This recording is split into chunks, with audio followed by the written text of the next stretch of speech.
a mini magic 8-ball that will answer your questions.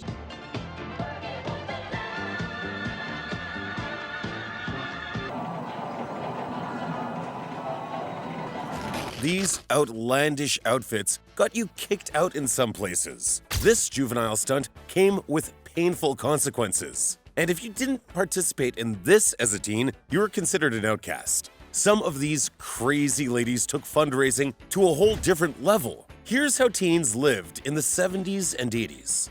Hanging out at the mall, especially on the weekends, was a special bonding activity for teens in the 70s and 80s. Why the mall, you say? The delicious smell of popcorn wafting from the food court, the plush environment with polished tile floors, soundtracks of the latest musical hits echoing through the air, the perfect place for window shopping, and not to mention meeting other teenagers and making friends. It was the ideal place for a date, and at the same time, it was a rite of passage in many ways. The mall was a social hub and a second home for teenagers because it had everything they craved and was an escape from reality. Parents would often drop their kids off and allow them to explore. If you had some spare change on you, you'd hit the arcade for some games or sit at a restaurant with friends, sipping soda and munching on some freshly made pretzels and pizza slices. When malls closed in the evenings, teens would gather outside, reluctant to leave their new friends. The freedom and excitement were always something to look forward to.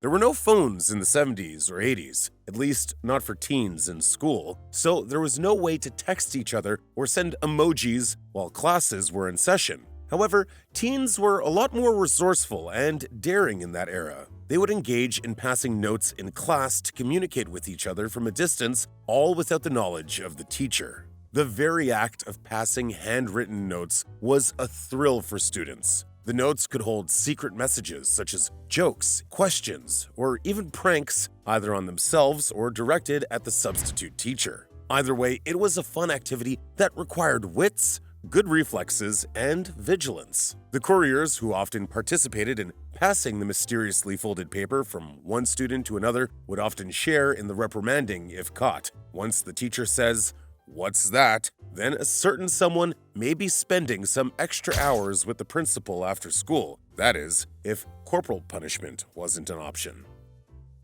Teens couldn't wait to flood the malls and arcade gaming centers for some pixelated fun, especially on the weekends and holidays. Teens would hang around arcade cabinets with their coins, waiting their turn. Once you dropped a coin into the slot, the air was filled with the exciting melodies of one of the classics such as Pac-Man, Donkey Kong, Space Invaders, Centipede, and Asteroids.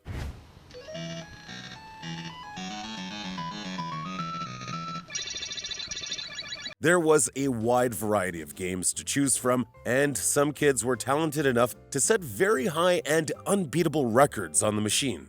If you were one of those unicorns with unbeatable scores on the arcade machines, other kids regarded you as a rock star and even went as far as paying for you to attempt to break your own record. There were games for every mood and skill. One thing was for certain. With enough coins in your pocket, you could spend hours at the arcade with friends and never get bored. Soap operas were the highlight of entertainment in the 70s and 80s, providing its audience with a mix of glamour and drama. It was pretty common for teens to pick sides, such as their favorite characters, and even have huge crushes on soap opera stars. Dreamboats such as Dr. Noah Drake in General Hospital or John Stamos won the hearts of teens with their smoldering looks and irresistible charms. Erica Kane in All My Children left young boys swooning. Soap operas were the heart and soul of television and contributed in creating the fan culture that led teens to putting up posters of their favorite actors on bedroom walls. Teens would often debate on the programs and declare their love for the characters with great enthusiasm. Soap opera stars often helped teens mold their characters into what they wanted to be, whether for the moment or in the future.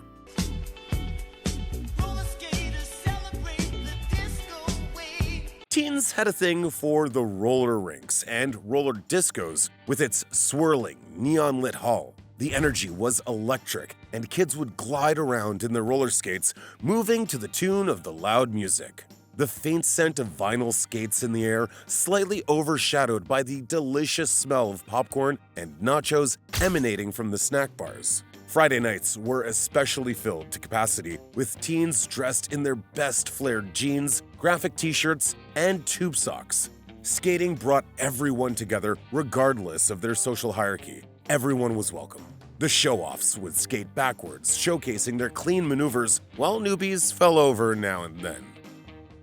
Walking down the school hallway in the 70s, you couldn't help but notice that most of the lockers were manually decorated. Yes, decorating lockers was a huge thing in those days. You could say that each teen's locker was an extension of their personality. You could see the creative minds at work, while the chaotic minds took their quirks to a different level. Some students used certain themes that they felt strongly about, while some just went for anything that looked good at the moment. If you really wanted to stand out, you would take out cuttings of superstars from teen magazines and glue them on.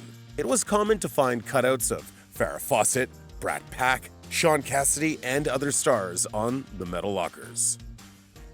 In an era of creativity and rebellion, DIY fashion became a form of self-expression that allowed teens to craft their unique personalities. Fashion was mainly influenced by mainstream music, pop culture, and the desire to stand out and be heard. And since teens couldn't always walk into stores to purchase the expensive clothing that came with the trend, they devised a way to create their style where every cut, stitch, and embellishment had significance and told a story. The 70s teens embraced hippie-inspired fashion and homemade flair, which usually included bell-bottom jeans, tie-dye shirts, fringe jackets, and others. The 80s came with a different attitude. Ripped fabrics and punk-style dressing took over. Oversized shirts with unconventional designs became popular to imitate the pop stars of the era, such as Madonna and Cyndi Lauper. Punk and rock influenced the studs and spikes on leather jackets, paired with ripped shirts, and if you were feeling particularly rebellious, you'd throw in some abstract accessories, jewelries, and bracelets that truly made you stand out. Record store browsing was one of the activities that kept teenagers occupied and sufficiently entertained. Walking into a record store was like stepping into a dream, with thousands of album covers and posters of rock stars with music blaring in the background. You could either search for your desired album on the shelves arranged according to genre, or you could find a pretty good offer at the bargain bin, which often held unexpected treasures. Teens would spend hours flipping through albums and perusing various sections of the store. If the store had a listening booth, you can bet there would always be some teenager with a pair of headphones listening to samples, while others stood in line to get their turn. It was also a social hub for teens who shared a love for music.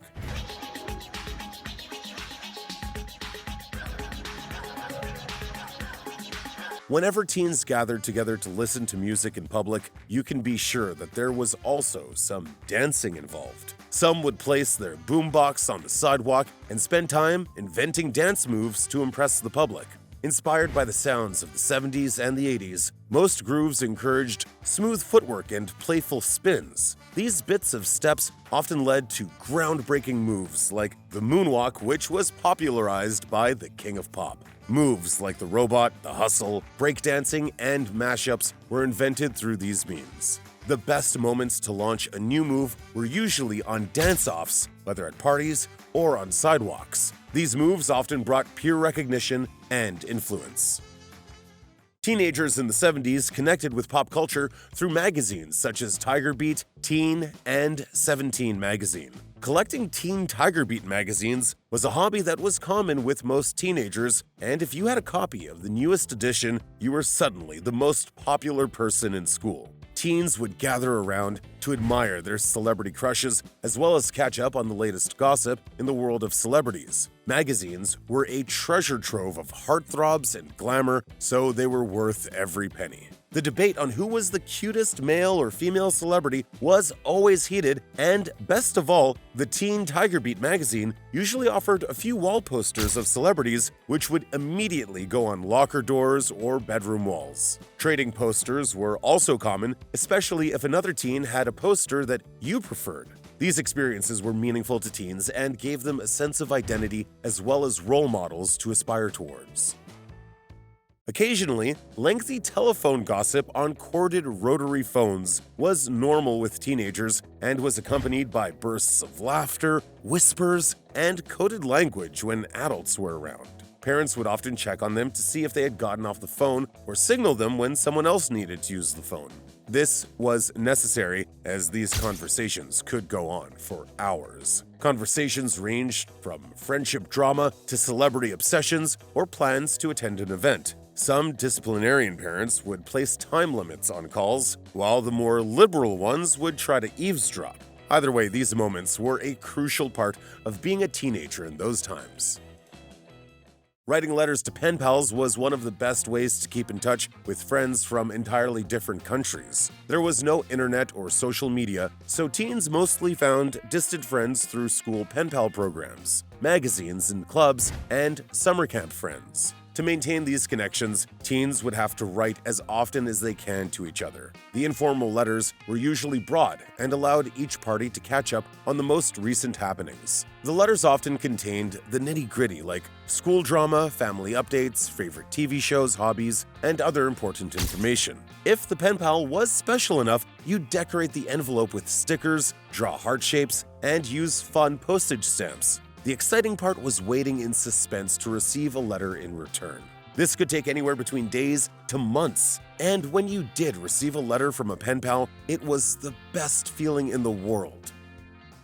Casual smoking was part of everyday life also. It wasn't just for adults. Shockingly, teens also participated in this leisure activity. It was a time when cultural attitude towards smoking was less rigid, and the cigarette industries themselves targeted teens and young adults with the promise that it would make them look even cooler, more sophisticated, and rugged depending on the look you were going for. Cigarette smoking became a social rite of passage for some young people, a symbol of rebelliousness and defiance. They lit up their sticks with an air of nonchalance, basking in its glamour while imitating some of their iconic movie stars such as John Travolta, James Dean, or Farrah Fawcett. At that time, many parents were smokers, and their permissiveness often extended to their young teenagers as well. Teens may sneak a few sticks or even a pack of cigarettes from their parents' stash, knowing fully well that there wasn't any serious consequence for their actions. All that mattered was looking cool and fitting in. The 70s and 80s were also a time when teens and young adults were fascinated with the metaphysical and liked to dabble in games that seemed mysterious. Teens often played fortune-telling with Ouija boards and Magic 8 Balls, which was usually aimed at scaring each other while having fun. They would amplify the scare tactic with orchestrated paranormal happenings, such as the flickering of candles and faking the sound of ghosts. These games were apparently used to communicate with the dead, and while these games were mostly inspired by movies, teens often took their games pretty seriously. A single coincidental occurrence, like a light bulb switching off during the games, could send them screaming and fussing around. Then again, there's no fun without a bit of harmless superstition, is there? Remember those playful fundraisers where a group of teens would converge at a parking lot to offer car wash services to vehicle owners for as low as $5? Participating in car wash fundraisers was an interesting part of the 70s for teenagers. Whether it was part of a club initiative or school activity, it was always a ton of fun. Water hoses, wet t-shirts, boom boxes playing loud music, soapy sponges, and random dancing. Of course, these events were never complete without a water fight. On the bright side, everyone left the car park squeaky clean. When teenagers weren't outside with friends, they usually kept things interesting at home by renting VHS tapes. Sleepovers and movie nights were made epic with Blockbuster VHS movies rented from the movie shop. Rather than purchase a movie, you could become a recognized member by acquiring a membership card and then rent movies anytime you wanted. With thousands of blockbusters on display, it was usually difficult choosing the movie you wanted to rent, especially with limited cash. It wasn't uncommon to run into classmates and even teachers at the movie shop, and this allowed for bonding over favorite movies and recommendations. In the 70s, most people listened to music on their radios, and the only way to keep your favorite songs to yourself was by recording songs on cassettes. Teens would stay close to the radio, waiting for their favorite songs to be played so that they could hit the red record button on time.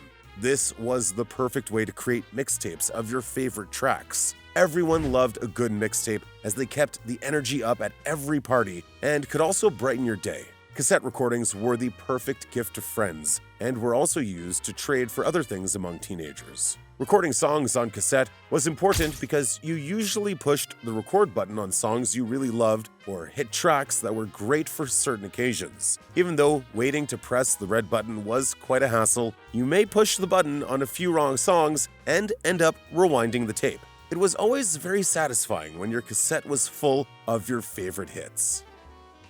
Remember the days of building treehouses in the backyard? Every teenager wanted their own space away from the public eye, and only a few were lucky enough to get their wish in the form of a treehouse. Oftentimes, dads participated in the engineering of this project, and if you had a group of friends who shared the same ideas, the treehouse became a communal project. Most treehouses became safe havens, clubhouses, and hiding spots for teens who needed to get away from all the noise and distractions of the real world. It was a place where they could also indulge in their habits, such as building other personal projects or playing games with friends. The building process was the most important part. You had to find a strong maple or oak tree with sturdy space to build on. After building the treehouse, you decorate the interior with furniture, themed flags, and other homemade designs. The building process was always a fun way for parents to bond with their teens. The 70s and 80s were also famous for their clique culture, which often began with teenagers. Teens formed tight-knit cliques to either engage in certain activities that they loved, such as video games, or to stand together in rebellion to authority, like the school cliques that we are quite familiar with today. There was always the clique of popular people who everyone admired, either for their personality, social status, or dress sense. The athletes were known for spending a lot of time together practicing, the rebels and rockheads, with their creepy eyeliner, had their own turf, and the Star Trek, gaming, and fiction-loving teens had their own congregation as well. Either way, you had to belong somewhere. Cliques provided a sense of belonging and worth. Those who didn't belong to any clique were seen as societal rejects, and most time, you didn't choose the clique, rather, the clique chose you.